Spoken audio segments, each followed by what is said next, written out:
जय हिंद साथियों। आज मैं एक आयकर आगरण प्रपत्र लेकर के आया हूं जिसको न्यू टैक्स रिजीम के आधार पे भरा गया है और कैसे आयकर का कैलकुलेशन होता है आज के वीडियो में मैं बताने जा रहा हूं। तो यहां आप देख पा रहे हैं कि आयकर आगरण प्रपत्र है जिसमें बहुत सारे कॉलम दिए गए हैं। तो सर्वप्रथम हम लोग आते हैं ग्रॉस पे।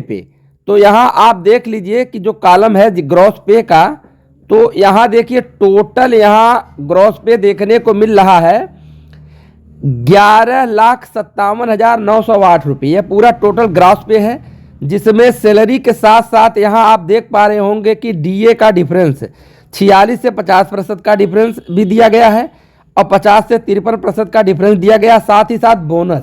इन सबको ऐड करते हुए ग्रॉस सैलरी यहाँ टोटल वर्ष का 11,57,908 रुपये है। साथ ही साथ यहाँ आपको बता दूं कि यह देखिए एनपीएस में भी पैसा अपना कटवा रहे हैं, अर्थात इनका जो कंट्रीब्यूशन है 10% का, वह यहाँ देख लीजिए टोटल कितना है। टोटल इनका कंट्रीब्यूशन यहाँ आप देख लीजिए 1,12,858 रुपये है। और यहाँ देखिए गवर्नमेंट जो 14% का अंशदान देती है वह कितना है टोटल, वह टोटल अंशदान यहाँ देखिए, यहाँ आप देख लीजिए 1,57,997 है। और यहाँ इनका देखिए जीआईएस भी कटता है 87 रुपये पर मंथ। और एक चीज़ आपको यहाँ और बता दूँ कि इनका जो एडवांस इनकम टैक्स है यह पर मंथ कटवाते रहते हैं। पर मंथ इनका 5-5 हज़ार रुपया देखिए इनकम टैक्स गया है। कितने महीने के लिए? 11 महीने तक इनका कटा हुआ है। तो चलिए अब इनका कैलकुलेशन करते हैं। तो यहाँ पहले आप देख लीजिए कि कुल आय में देखिए ग्रॉस इनकम और प्लस एनपीएस एम्प्लॉयर कंट्रीब्यूशन। तो ग्रॉस इनकम देखिए यह है, आप देख लीजिए, और प्लस जो सरकार ने अंशदान 14% का दिया यह दोनों को ऐड कर दिया गया है।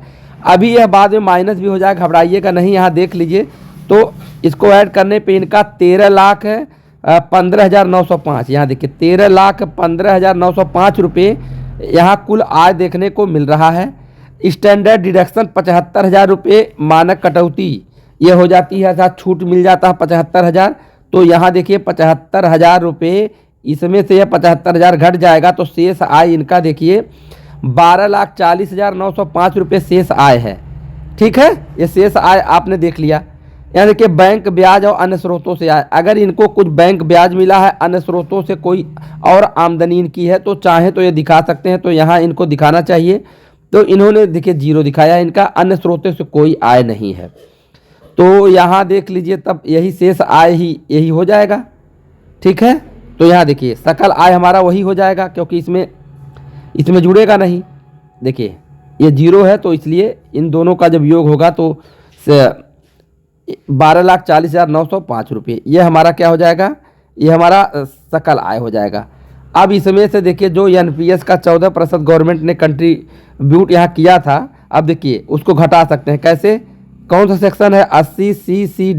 80CCD2। अब मैक्सिमम 14% का यह रिबेट दे देता है। तो टोटल जितना यहाँ जोड़ा गया था, जितना यहाँ देखिए जोड़ा गया था उतने यहाँ घटा दिया जाएगा। घटाने के बाद देखिए इसमें से 12,40,905 में से 1,57,997 घटा दिया जाएगा। तो कर योग्य आय, अर्थात जितने पे उनको टैक्स देना है वह आय निकल आ जाएगी। तो ये देखिए 10,82,908, 10,82,000 ये देखिए कर योग्य आय निकल गई। ये क्या निकल? कर योग्य आय। कर योग्य आय इनका निकल गया 10,82,908। इसी पे इनको अब टैक्स देना होगा। अब न्यू टैक्स को पहले देख लीजिए। न्यू टैक्स रिजीम में यहाँ देखिए क्या है, 3 लाख रुपये पे कोई कर नहीं है, अर्थात 0% है तो कोई कर नहीं है। आगे देखिए, तो चलिए निकालते रहिए, इसी समय निकालते रहिए, सबसे आसान रहेगा, समझते रहिए, निकालते रहिए। कह रहा पहला 3 लाख रुपया पे 0%, तो यहाँ 10,82,908 में से 3 लाख आप निकाल लीजिए।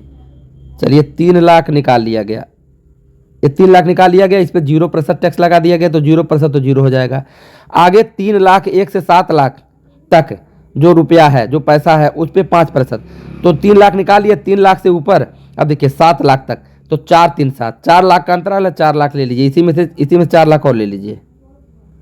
4 लाख आपने ले लिया। इस पे देखिए कितना 5% का टैक्स, तो 4 पचे 20, 20,000 रुपया टैक्स बन गया। आगे 7 लाख 1 से 10 लाख के बीच में देखिए 3 लाख का अंतराल है, तो 3 लाख इसी में से और निकाल लीजिए, 3 लाख निकाल लीजिए, इस पे 10%, तो ये 30,000 हो जाएगा।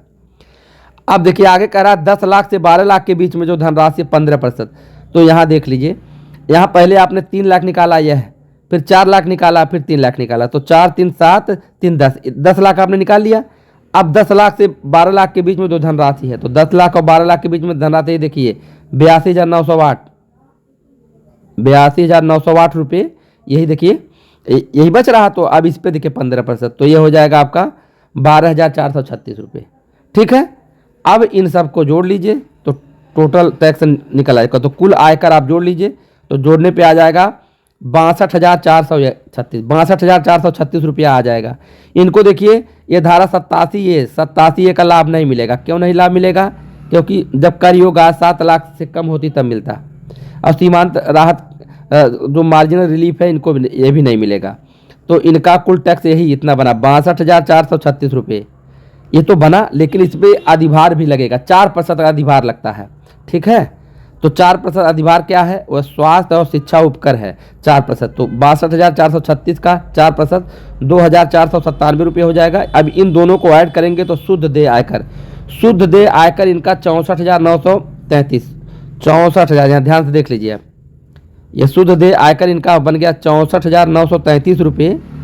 और इन्होंने देखिए आपको दिखाया ना 11 महीने तक, इन्होंने 11 महीने तक 5-5 हज़ार रुपया कटवाया है, तो 55,000 रुपया इन्होंने अग्रिम दे दिया है, पहले ही दे चुके हैं। अब इसमें से यह घट जाएगा तो बचेगा कितना? 9,933 रुपये। तो इनको शुद्ध देय प्रतिदेय अब इनको केवल 9,933 रुपया देना है, जो कि इस फरवरी महीने की सैलरी से इनका इतना ही कटेगा। इसीलिए लोग पर मंथ थोड़ा थोड़ा कटवाते रहते हैं, जिससे एकाएक भार न पड़े। अगर ये न कटवाते तो इनको इस महीने डायरेक्ट कितना कटता है? इनके 64,933 रुपया कट जाता है, लेकिन उन्होंने 55,000 रुपये पहले दे चुके हैं धीरे धीरे करके, तो अब 9,933 रुपया इनको देना होगा। वीडियो पसंद आए तो लाइक करिए, शेयर करिए, सब्सक्राइब करिए। धन्यवाद।